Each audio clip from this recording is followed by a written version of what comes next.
Greetings, and welcome to our presentation on utilizing advances in assisted motion to support a deeper influence in rehabilitating the shoulder. More specifically, restoring dynamic stability of the post-surgical rotator cuff, eliminating compensations such as scapular hiking, and ultimately improving outcomes.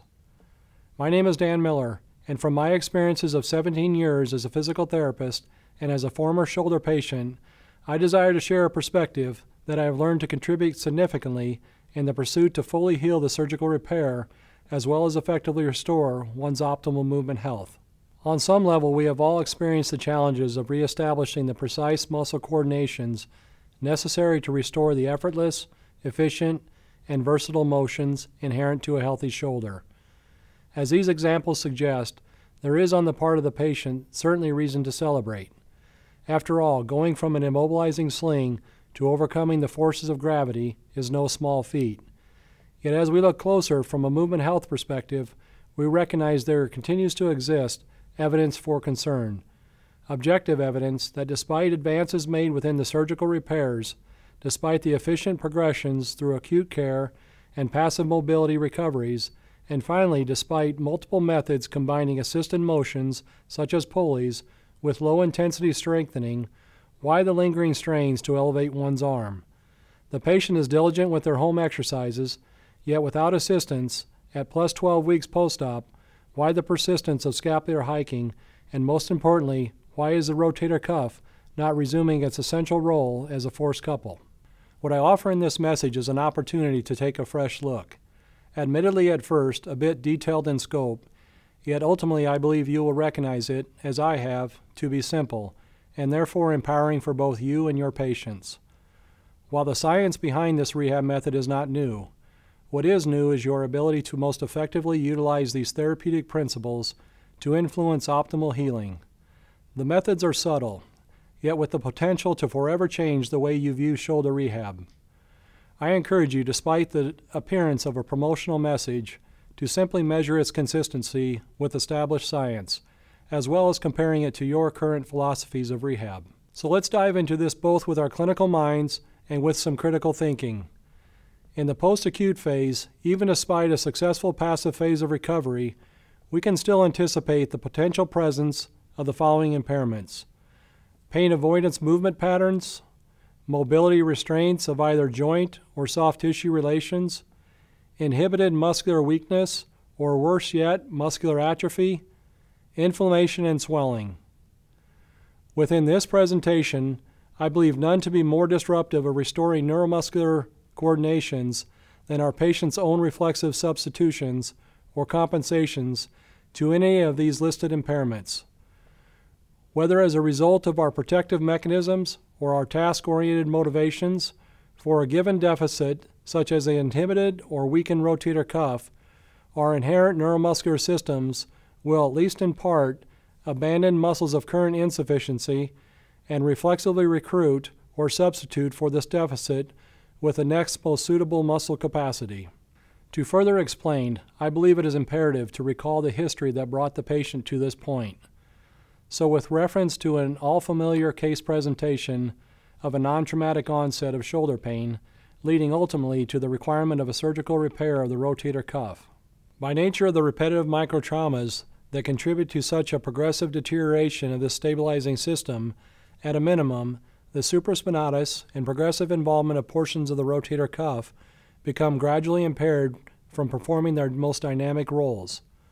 As the capacities of the rotator cuff diminishes, its neuromotor activity is concurrently being altered or reflexively abandoned and often assumed by the muscles we recognize clinically as hypertonic and ultimately overworked by their expanded role, that of the upper trapezius and levator scapula, with more severe presentations involving the scalings, among others.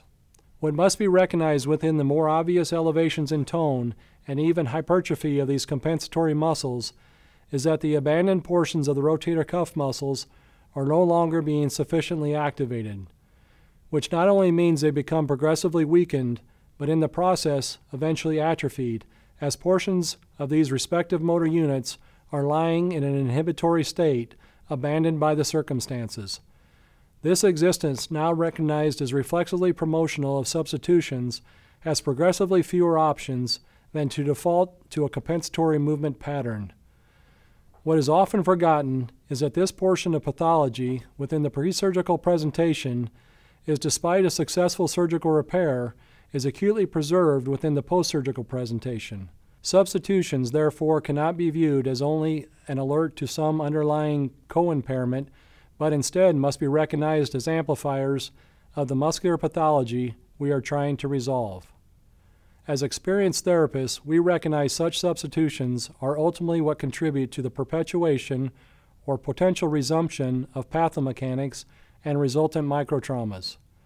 Thus, as we begin imparting influences of assisting motion, the question we need to ask ourselves is, given the reflexive nature for triggering such sensitive substitutions, are the methods we are currently using, such as pulleys, canes, and finger ladders, either equally sensitive or specific enough to stay on target?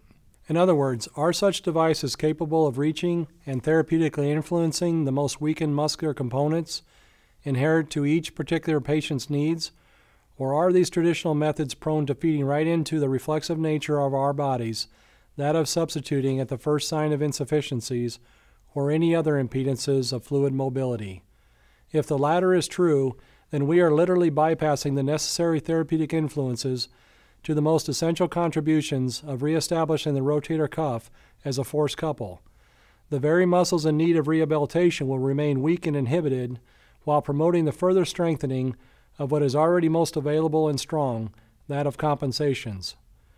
From the perspective of this discussion, I would like to propose that each of these tools grossly misses the mark in their inability to influence within an intensity range which we will refer to as a therapeutic threshold, defined as the ability of a therapeutic influence to facilitate intended motor responses while simultaneously avoiding the triggering of unintended motor responses. In order to truly reestablish an adequate base from which our patients can optimally recover their functional strength requirements, we must include in our post-surgical protocol a level of neuromuscular reeducation that is capable, as shown, of restoring a balance between the partially or potentially fully inhibited motor units within the rotator cuff and the historically hyperactive muscles. For example, if it is recognized within the early stages of reaching a deficient contribution from the involved portions of the rotator cuff in initiating a force-coupled balance to that of the deltoids actions, while simultaneously receiving an excess influence from the upper trapezius or the levator scapula, then the task at hand is to facilitate as well as reintegrate back into the equation the normal input of the weakened muscles. Note within the capacity to balance or calm the hypertonic state to both restore unprotected and relaxed breathing within the recovery of the respiratory diaphragm, while simultaneously simulating a functional meaningful reach through the full kinetic chain. To change the outcome produced by our patients' historical pathomechanics, we must start from the beginning, much like fastening a shirt. In order to end right, we need to start right.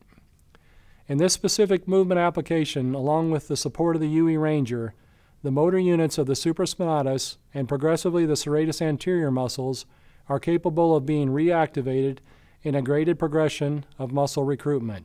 As demonstrated in an independent study produced by Tim Uhl of the University of Kentucky, as the increased EMG activation of the rotator cuff is taking place, the excessive level of the activation of the upper trapezius diminishes as a result of no longer requiring compensatory response.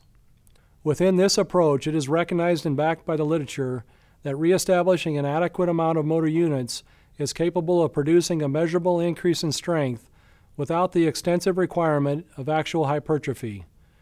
While progressive recovery of muscle tissue mass is desired, we must first reestablish motor excitability to support both this intended long-term outcome as well as foster the path of restoring coordinated motor relations and resultant restorative biomechanics.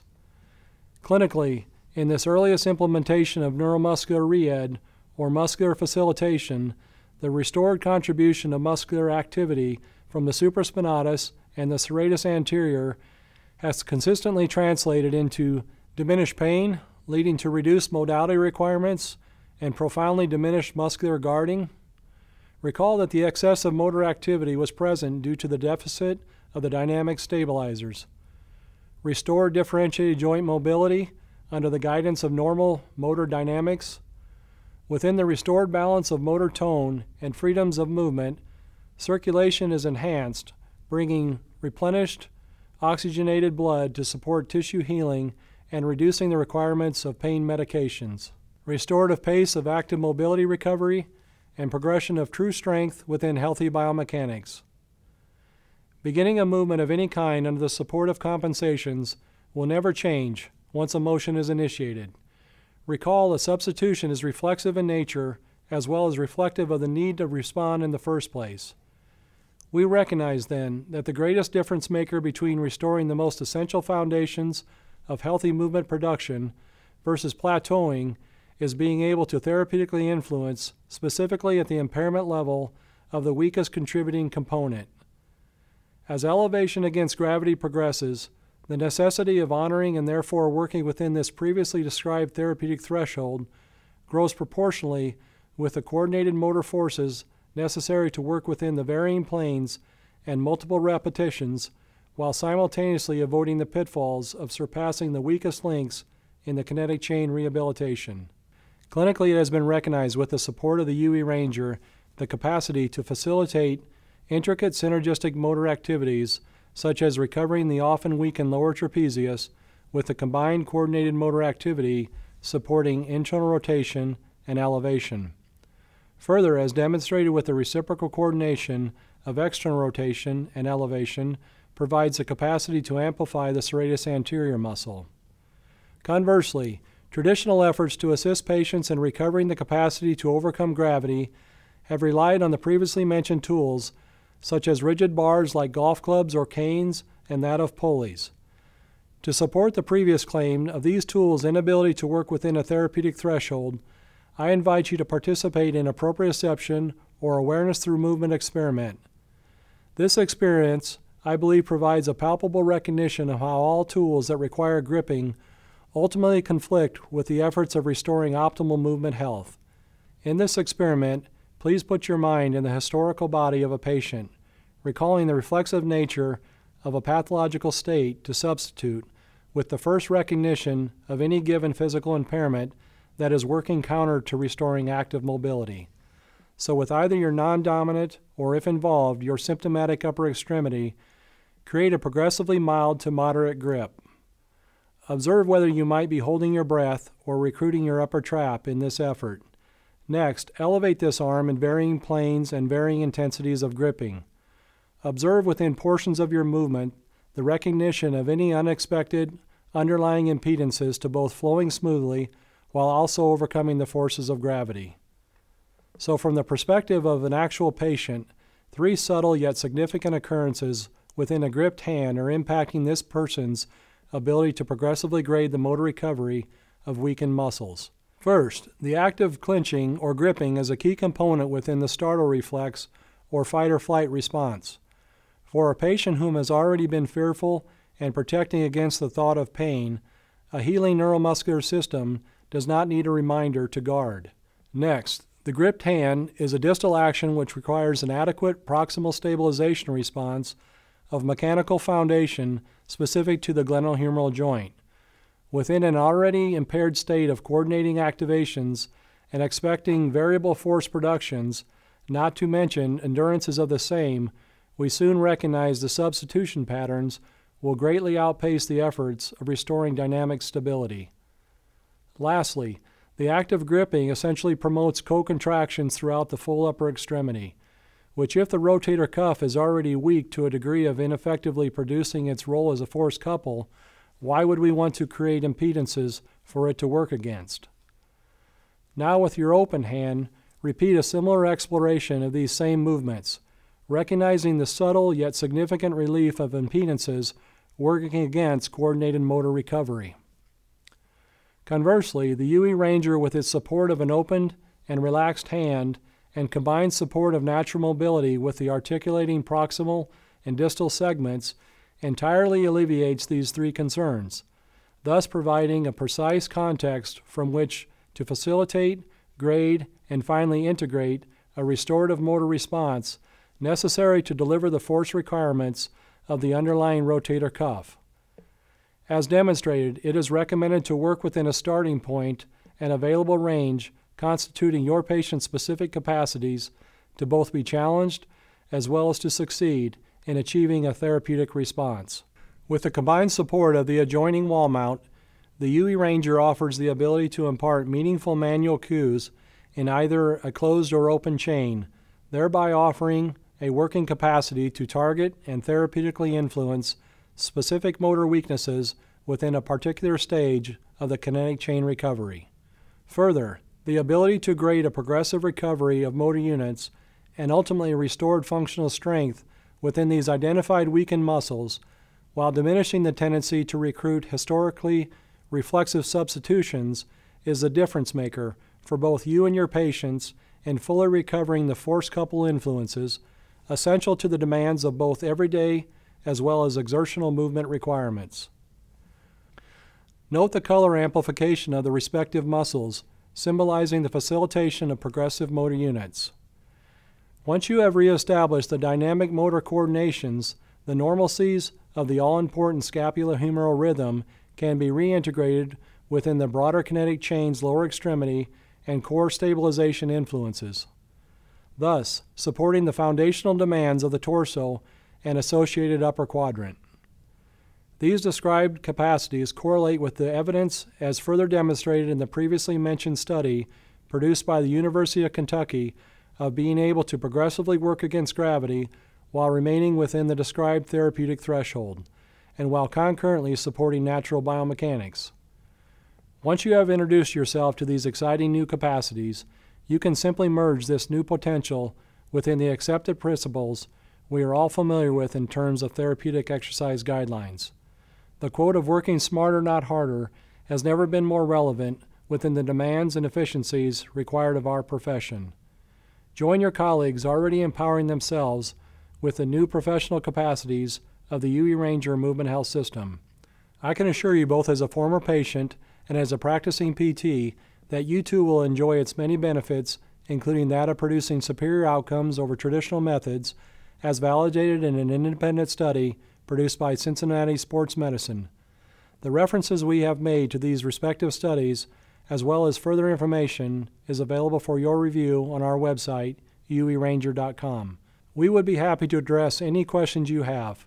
Reach out to us through our contacts available on our website. Wishing you great success.